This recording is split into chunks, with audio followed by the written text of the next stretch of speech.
The love story of King Harald V and Queen Sonja of Norway is one of devotion, perseverance, and breaking centuries-old traditions. Unlike most European royals of his time, King Harald fell in love with a commoner, Sonja Haraldsen, a young woman from Oslo with no aristocratic background.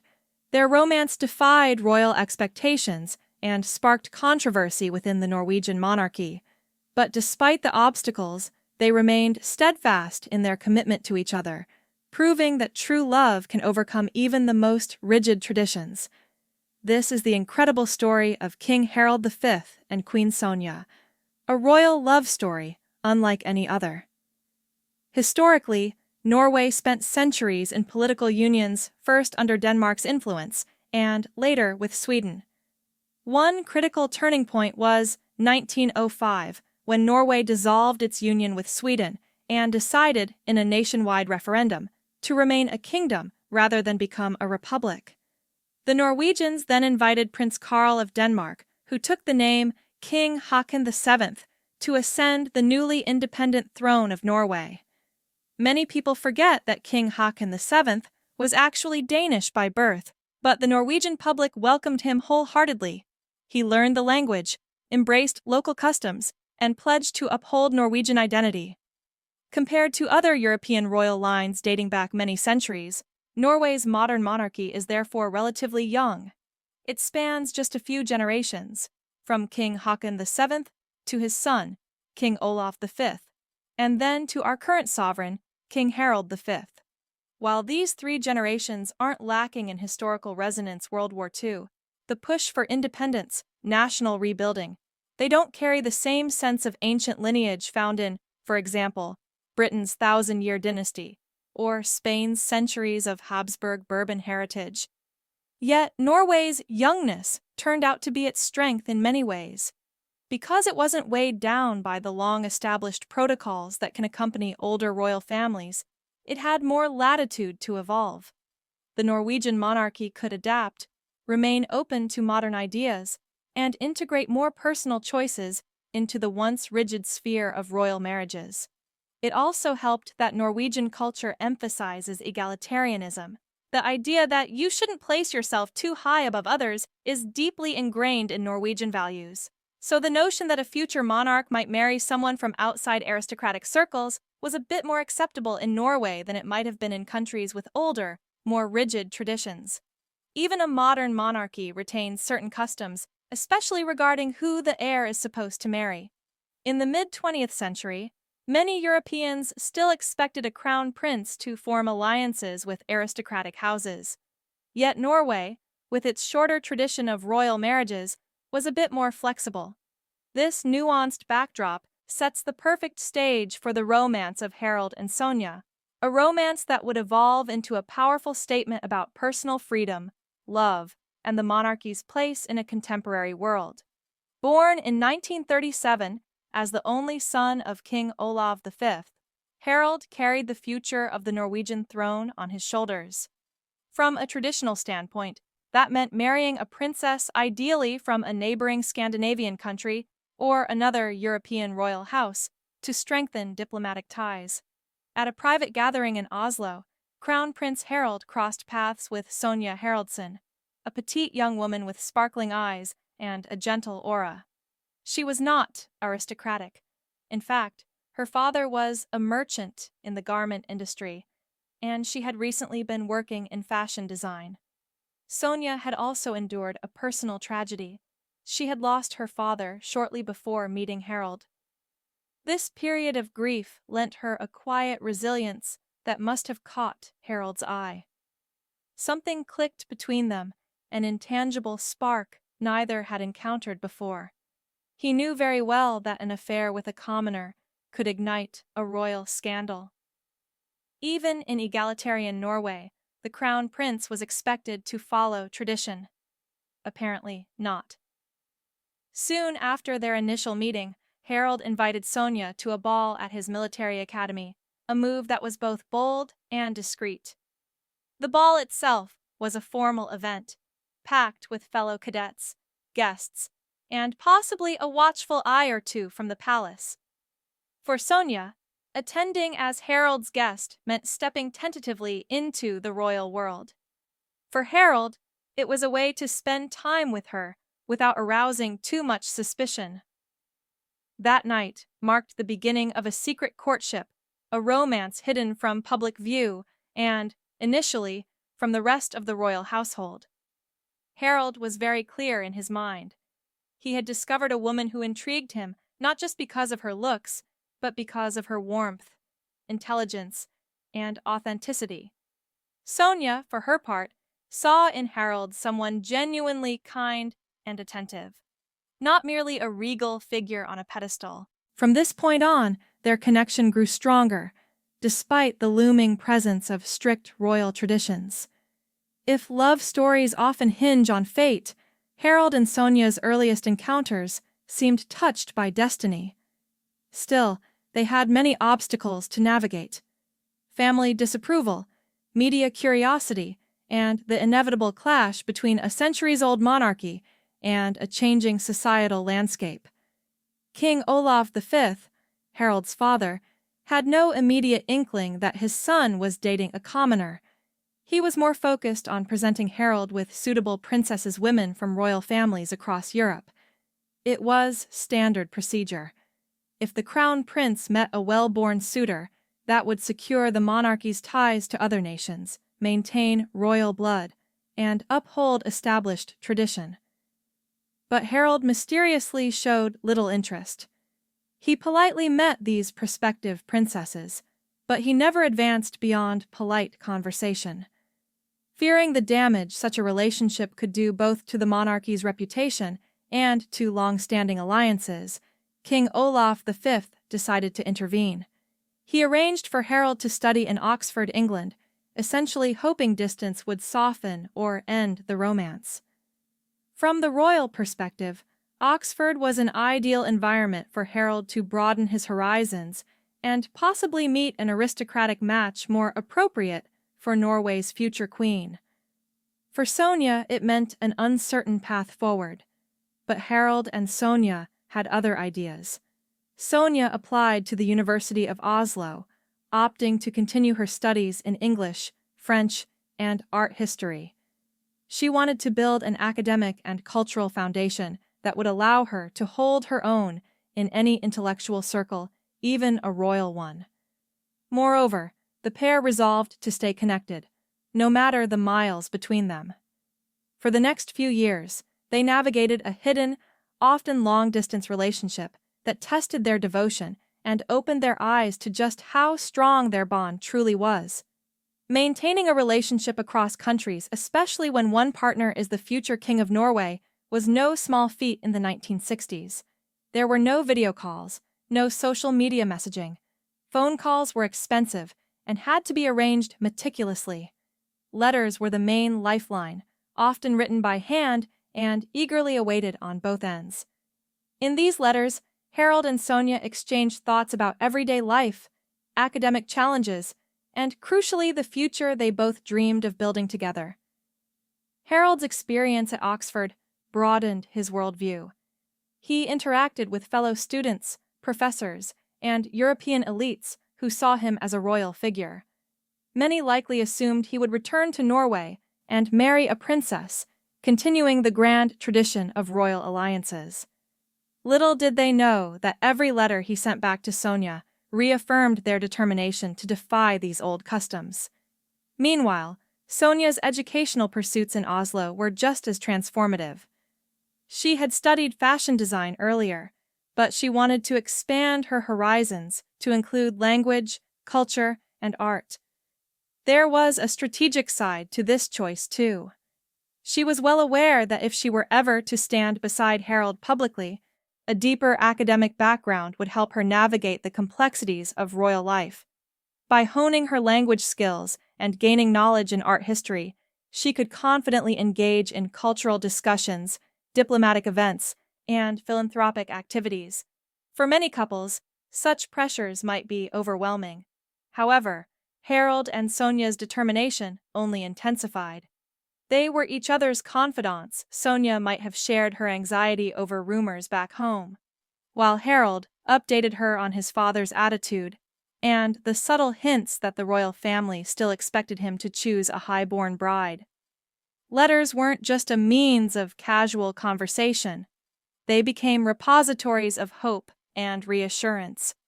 Over time, some palace insiders probably guessed that Harald's passion for a commoner was not a passing fancy, but a genuine love. Though King Olaf Vi's plan to keep them apart seemed rational from his perspective, it also backfired in one sense. The distance actually solidified Harald and Sonja's commitment. When they did reunite for short visits, often in secret, the excitement and resolve grew stronger. If anything, this chapter in their story reveals the potency of love when backed by commitment and emotional maturity. Harald wasn't an impulsive teenager by the time he was in his mid-20s. He fully understood his responsibilities. Sonja was no naive dreamer. She was investing in her own personal growth. Harald, however, had made up his mind. He loved Sonja, and he wasn't willing to let go. Tensions in the palace mounted. According to several accounts, Harald eventually approached his father with a stark ultimatum. He would either marry Sonja or remain unmarried for the rest of his life. This was no idle threat. As the only heir to the Norwegian throne, Harald's refusal to marry anyone else carried grave implications for the monarchy's future.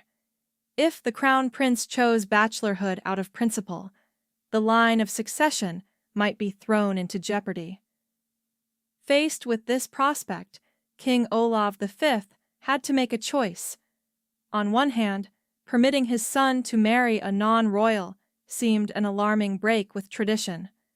On the other, denying Harald's heartfelt wish risked a constitutional crisis if there were no direct heirs.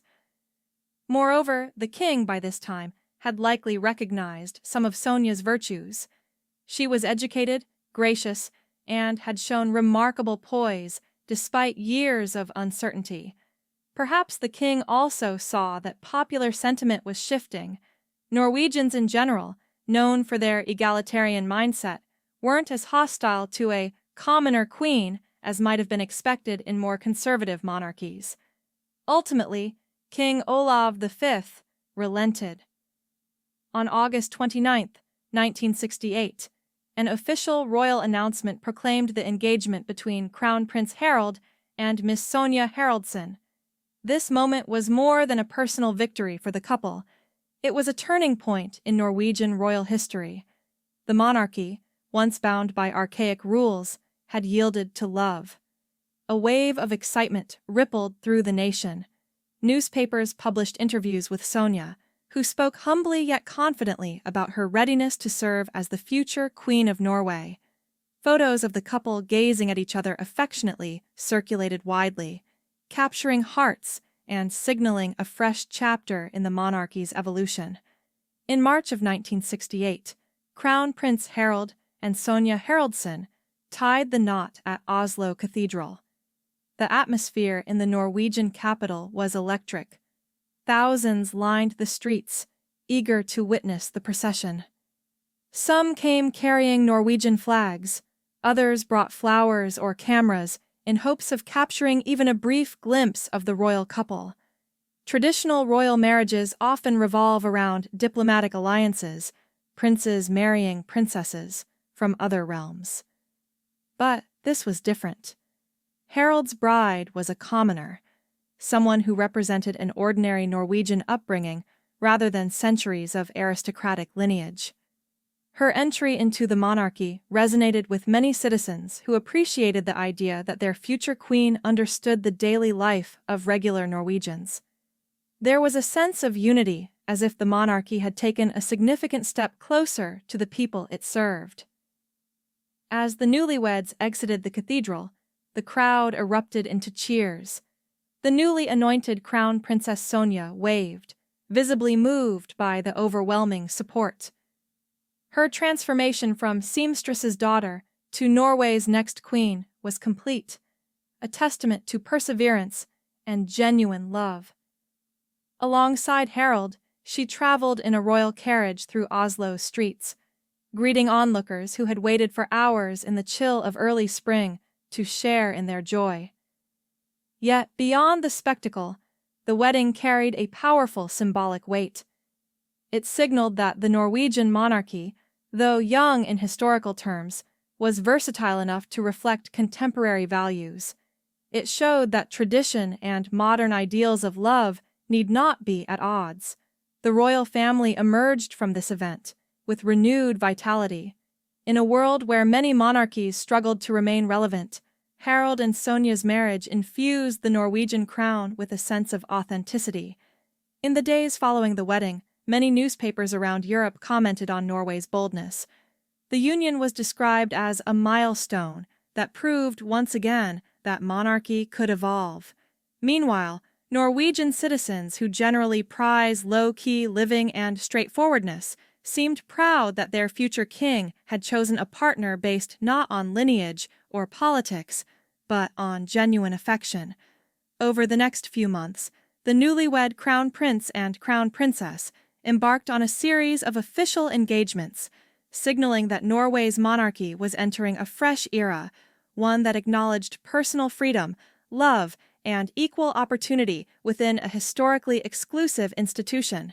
Sonja showed genuine interest in cultural and social causes, aligning with the monarchy's role as a unifying force in Norway. One of her early focuses was on promoting the arts and interests she had nurtured even before marriage. She attended gallery openings, encouraged local artists, and supported educational initiatives. Over time, these efforts earned her a positive reputation as a passionate advocate for Norwegian culture. Meanwhile, Harald continued to step more firmly into his role as future king. He accompanied his father, King Olav V, on official visits, absorbing the nuances of how to represent Norway on the global stage. Father and son appeared more united than ever, perhaps brought closer by the resolution of their earlier conflict.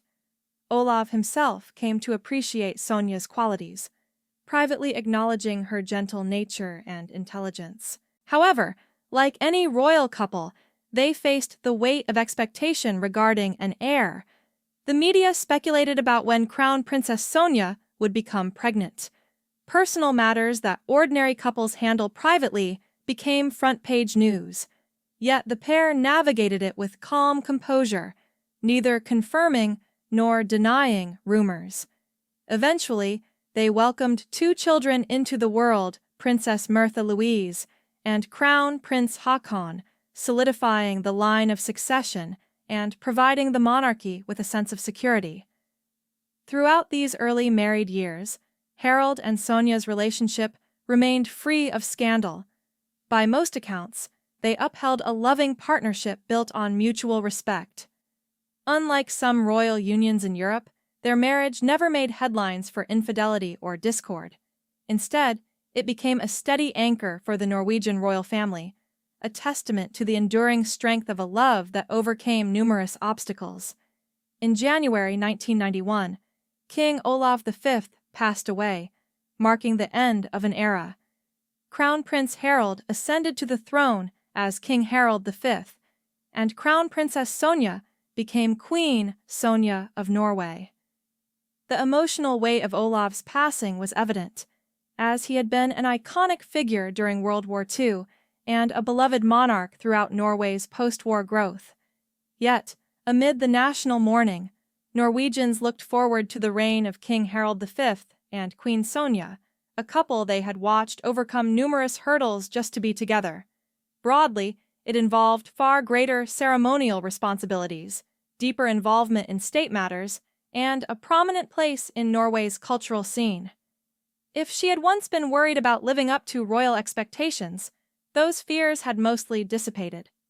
Over the years, she had already proven herself adept at public engagements, philanthropic efforts, and media relations. As queen, she simply expanded these commitments. One of her notable contributions is her continuous support for the arts. Queen Sonja is an accomplished printmaker herself, having studied and honed her skills in visual arts. Her creative passion led to the founding of the Queen Sonja Print Award and, later, the Sonja International Vocal Competition.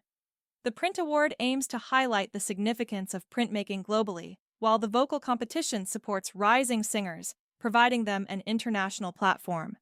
These initiatives underscore the Queen's firm belief that the arts enrich society and should be accessible to everyone. Culturally, Queen Sonja also championed efforts to preserve Norway's heritage. From endorsing historical museums to visiting remote communities above the Arctic Circle, she and King Harald V sought to engage with Norwegians across all regions. Their trips to small fishing villages, mountainous settlements, and indigenous Sami communities illustrated that they weren't merely figureheads perched in a palace, they were the nation's monarchs, keenly interested in understanding the daily realities of their citizens. On the diplomatic front, Sonja's linguistic skills in English and French served her well. In foreign visits, she could converse smoothly with global leaders, discussing everything from cultural exchanges to humanitarian projects. By actively participating in state visits, she helped shape the public's perception of Norway as a forward-thinking, egalitarian nation, one whose queen had once been a commoner, symbolizing the monarchy's evolving openness.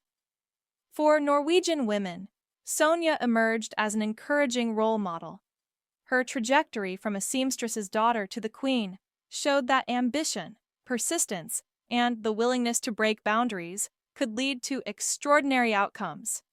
She balanced her family responsibilities with public duties, an example of how the monarchy could reflect the values of modern Norway, an emphasis on gender equality, mutual respect, and personal integrity. By the mid-1990s, King Harald V and Queen Sonja had solidified their standing as beloved monarchs. Their consistent presence at national events, whether joyous or somber, underscored their commitment to maintaining unity across the country. The love story that had once caused friction within the palace became an undeniable cornerstone of Norway's royal identity, a story of determination, warmth, and faith in a partnership that refused to bow to outdated norms. A remarkable aspect of Norway's royal household is how down-to-earth they seem, especially for a family with crowns and scepters. Both King Harald and Queen Sonja are known for having a quick wit and a readiness to laugh. Whether attending official interviews or less formal gatherings, they're not afraid to crack a joke or two, sometimes even at their own expense. For instance, King Harald once turned a rather dry press conference about a Norwegian research station into a lighthearted moment by jokingly asking Queen Sonja if the station was named after her. The resulting laughter briefly took reporters by surprise. This playful streak has also shown up in the next generation. Their son, Crown Prince Haakon, at first glance appears very composed and serious, but he's shared amusing stories of pranks or quick gags, like the time he showed up at a family celebration having secretly shaved his beard just to see how long it would take people to notice. For a monarchy to remain relatable in modern society, its members need to show that they're not above ordinary feelings and experiences. Particularly in Norway, where equality and modesty are highly prized, public figures who act too formally or appear too distant can quickly lose popular support. By incorporating humor and genuine warmth, King Harald V and Queen Sonja have demonstrated a willingness to engage with the public on a more personal level.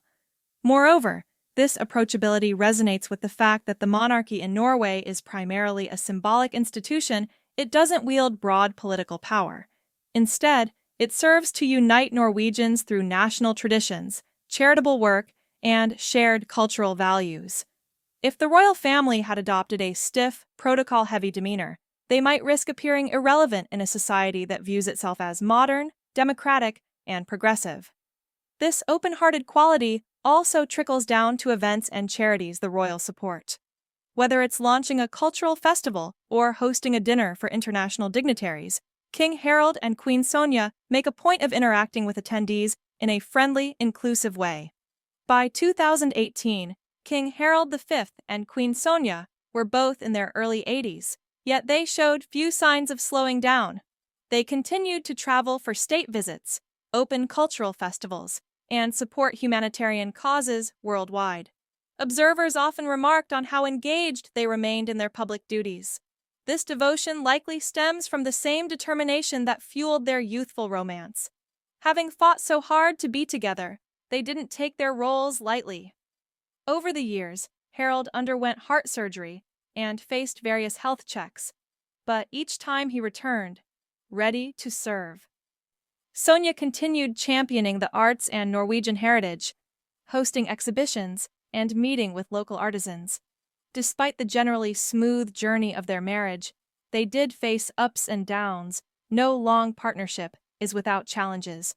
However, these trials remained private, handled discreetly, and overshadowed by the monarchy's overall stability. When tough moments arose, the couple's resilience, built on the foundation of their early courtship struggles, helped them navigate adversity without public scandal. Symbolically, it reinforces the modern spirit of the monarchy. The next generation has followed in their footsteps. Their son, Crown Prince Haakon, married Mette-Marit Tjessem Høiby, a single mother with a relatively ordinary background. Initially, this was met with some public debate, much as Sonja had faced decades earlier. In time, though, Mette-Marit won widespread acceptance. Today, she is recognized for her philanthropic work, particularly concerning health issues and social inclusion. King Harald V and Queen Sonja's love story stands as a testament to loyalty, resilience, and the power of following one's heart. Against the expectations of a traditional monarchy, they built a marriage based on love, respect, and partnership, setting a precedent for future generations of royals. Now in their 80s, they continue to serve Norway with dedication and warmth, proving that a strong bond can endure through decades of challenges and change. What do you think of their inspiring journey? Let us know in the comments, and if you enjoyed deep dives into royal history, don't forget to like, subscribe, and check out more stories about the world's most fascinating monarchs.